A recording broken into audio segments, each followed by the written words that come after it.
السلام علیکم ورحمت الله وبرکاته. محترم شتنه کړی ده چې یو چاته یو شی په تحفه کې ورکول او بیا دا شرط ورباندې لګول چې دا شی به له لاسه نه باسي، چاته بیا نه ورکوي. دا د شریعت د نظره څخه څنګه دي محترمه؟ دا نه دي ښه. دغه هدیه چې ده تحفه دا دپاره د محبت او سنت طریقه ده چې مؤمن ته یو شی په تحفه کې ورکړي او دا شرط ورباندې لګول چې نو ته بیا له لاسه نه باسي، نو دا نه دي سوي. ده ته الله ثواب او اجر ورکوي او دا شرط یې پر نفر باندې نه لګوي. نو دا پېښه په ما هم سوې ده. دا مدینه منوره کې ابرز یو نفر عطر تسبیح راکړي، نو دا تسبیح ښې تسبیح مې ویل دا بس تاړی بل چاته به یې نه ورکوي. دا د ډبرې تسبیح وي ښه ډبره وه. زما بیا عادت دا دی چې یو ګړۍ نه په لاس کوم، یو د ډبرو سنځلوسو کروبا څه شي دا تسبیح نه استعمالوم، بلکې لرګي تسبیح استعمالوم. عادت مې دی، دی نه دی چې ناروا دي، عادت زما دا دی. بس د لرګي تسبیح دا کوکا ښې تسبیح دي، دا هغه هم نه استعمالوم. ساده لرګی د زیتون 20 کندارې دي که په 10 کندارې قیامت دی. نو ده خو مې نه سوی ویلی چې نو دا شرط مه راباندې ږده. بیا مې دغه کې سړی مه ښورول.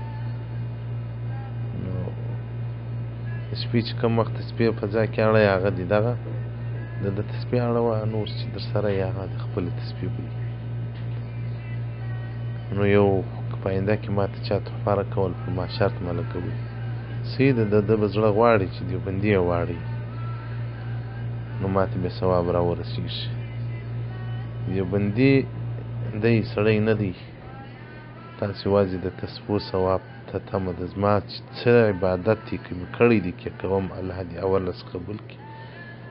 هغه دې اول زما تر عملنامې له مخې ستاسو په عملنامو کې د هغه ثواب ولیکي. نو څه نه لرو، دا یو ثوابونه دي الله راکړي.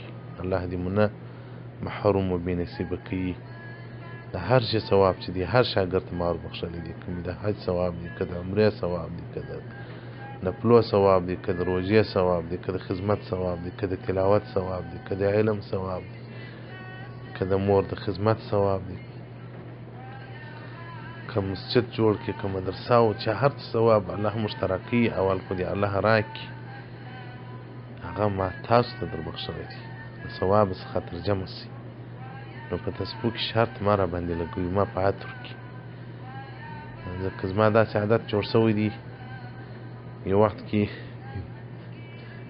300 وي که 350 چې عطر چا راته راواستوله. کندهار زموږ خادم دی کاکړ صاحب، عطرو کار کوي. تاسې باور وکړئ له ما سره میاشت نه ده تېره کړې، ټولې ختمې سوي. داسې عطرونه راته راغلي دي چې هغه یو څوک پې په دنیا کې استعمالوي. ما ورکړي دي ملایانو ته قلمان، تسبیح، کالي. 1 روپۍ نه لرم که هغه مې هم ورکوئ. د پروش کال په برات کې زه عمرې ته رالمه، تر 2500 شي عطر هم ډېر چې ما د خلکو شاګردانو تحفې راوړې. خدای څه وخت مخکې مې کور پسې ګرځېدم چې ښه نه پیدا کېده د عطرو. ملایان بېلدل دي انډیوالان، المارۍ یې دی ځلو بل کېږي که پرتې. زما عادت تعجب دی چې مېلمانه مې راسي ووایي چې ښه عطر په تحفه کې ورکوم علماو ته، مشایخو ته. نو تسبیح هم دغه دي، له لاسه راڅه وځي. او ګړۍ په لاس کوم نه به د ګړۍ تحفه څوک راته راوړي. که تسبیح و عطر راکوي پاکې به دا شرط نه راباندې ږدي چې ته به دا چاته نه ورکوې. زما لاس نه درېږي په دغو شیانو کې. نه زه ذخیره کوم، نه زه جمع کوم. موسوعة الفقهیه جلد 42 صفحه 250 مباحث الهدیه. نو دغه شرط محترمینو ما لګوي په تحفه او په هدیه کې چې دا به چاته نه ورکوې. ستا ثواب دی، ثواب الله درکړي.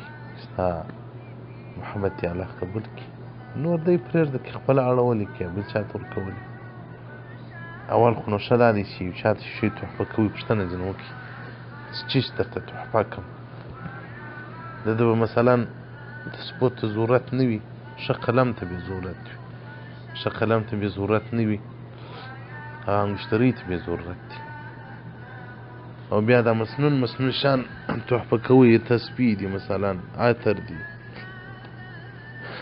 امامه ده ننګوټه ده داسې شیان چې هغه سنت هم وي هغه استعمال هم سنت وي الله جل جلاله دې زموږ ستاسو تحفې د الله په در کې قبولې وګرځوي والسلام علیکم ورحمة الله وبرکاته